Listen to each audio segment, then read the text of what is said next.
chance of surviving major heart surgery. During the operation, he had a vision of Jesus that gave him perfect peace and absolute assurance that he was healed. The day had started normally for Stevie Superman. After taking his dog for a walk, he began putting away some groceries. That's when the pain started. I took a few steps towards the room, and I got dizzy, and I felt something in my chest. And then all of a sudden, I just plopped on the couch, and I was unable to move at that point. His phone was in another room, so Stevie couldn't call 911, or his wife Peggy, who was out. Months prior, I had a clean bill of health. Never had any heart issues. First, I thought it was going to be a heart attack because there was a pain level there, but I didn't know. Yeah, I was scared, and I said, Jesus, this is my time to go home. Please have my wife here with me. When Peggy arrived home a few minutes later, she found Stevie on the couch in tremendous pain. I was very concerned because my first thought was a stroke. So I decided I was going to take his blood pressure. And I took it, and it was low. Peggy called 911, and the couple prayed while they waited for help. I was saying, Lord, what's going on? I pray that this is nothing serious and you'll be taking care of it. You're the healer, the great physician. By the time paramedics arrived, Stevie couldn't talk. They rushed him to Martinsville Hospital, just a few minutes away. They were asking all kinds of questions. I wasn't able to verbalize anything. I mean, I knew the responses, but I wasn't able to speak them out. Peggy and their daughter, Julia, who had just gotten home, followed the ambulance to the hospital. At the ER, doctors suspected a stroke. They started Stevie on an IV and began running tests. It was just unreal. Why is this happening to me? What is going on? And it was a cause for concern. Over the next few hours, Stevie began feeling better, so Peggy and Julia went home to rest. That afternoon, the hospital called. Stevie was being rushed to Martin North Hospital.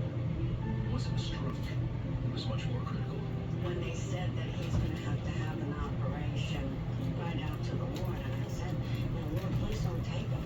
I didn't want to lose him. I didn't want to lose him yet. And I'm saying, oh, now what? What happened to me? You know, it was scary. Doctors explained that Stevie had an acute type A aortic dissection. Without emergency surgery to repair the aorta, there was an 80% chance he would die. And so my daughter and wife had a year. She cried over me. I just lost it. Seeing her like that, I said, baby, it'll be okay. It'll be okay. Don't worry about it. And my wife's behind me crying, trying to reach family members. Saying, Lord, I don't know what's going on, but I know you have this, but I'm still a little nervous. Stevie was scared as he faced major heart surgery. I was trembling. There was a nurse that came by. She had a big glow on her face, a bright glow, we should say. Brighter than anything I've ever seen. She put her one hand on my heart, one hand on my head. She prayed, and she said, Jesus has this. And that's when I felt a peaceful feeling around me.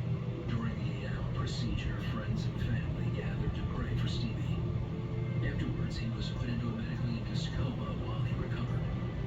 All his family could do was wait and pray. Was it successful? Was it not? He said, well, the first 24 hours is touch and go. So I was a little concerned about that. I felt the prayers. I felt that it helped with the peace and to just keep trusting the Lord. 5 days later, Stevie woke up with no complications. When we got in there, he was sitting up in a chair. I went, what? I was like, oh, wow. Speaking of miracles.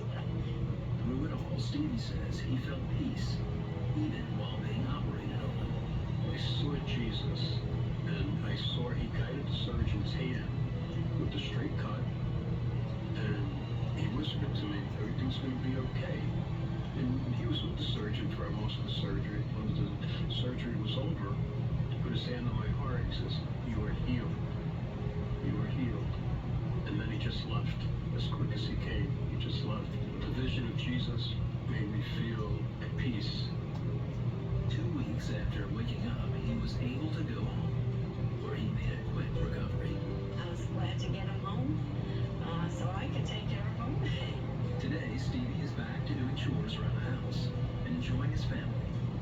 He and Peggy believe that it was only through prayers and God's mercy that Stevie survived his ordeal. Jesus is real, and he's there for us. And all we have to do is just keep leaning and looking to him. And that's what, I was doing. Give your life to him. That's all that matters, and he'll be with you. Use faith. Always have the faith. Jesus is real.